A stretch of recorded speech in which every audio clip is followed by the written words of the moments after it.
Assalamualaikum warahmatullahi wabarakatuh. Tepangkeun Ustaz Diri Parina Febrianti.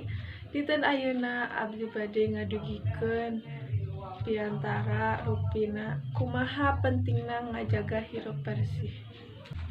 Assalamualaikum warahmatullahi wabarakatuh. Wilujeng enjing hadirin sadayana ayeuna, Bapak Ibu guru nu dipirhormat sareng sadaya rerencangan kelas 11 BPA hiji anu kusim kuring dicintai.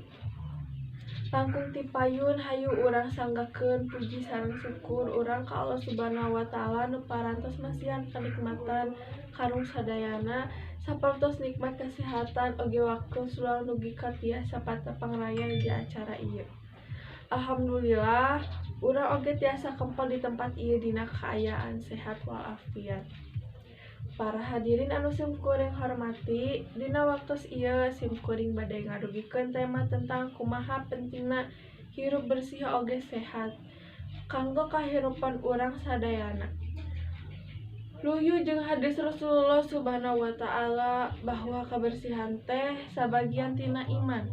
Kumargi kitu urang sadaya ge kedah ningkatkeun carana pola hidup nu sehat kanggo kapayuna hirup urang sakalian dikawitan ti ayeuna. Jiga anu pernah diterangkeun dina salah sahiji hadis nyaeta inna dofatu minal iman.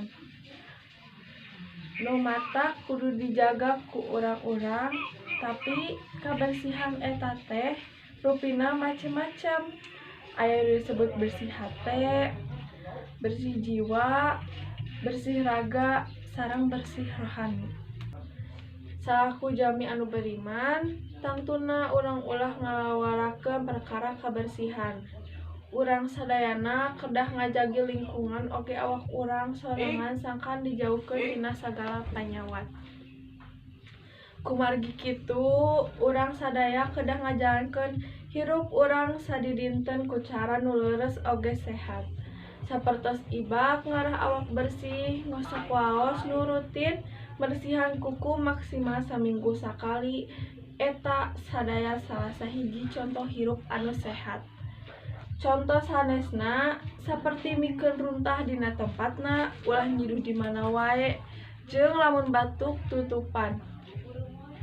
Para hadirin nu kusim kuring dipihormat, cekap sakitu nu tiasa sim kuring haturkeun. Pamungkas di sim kuring pribadi bilih aya kecap anu kirang mareunah, larapna atanapi aya basa anu kirang entep seureuteuhna, mugi para hadirin sadaya kersa ngahapunten.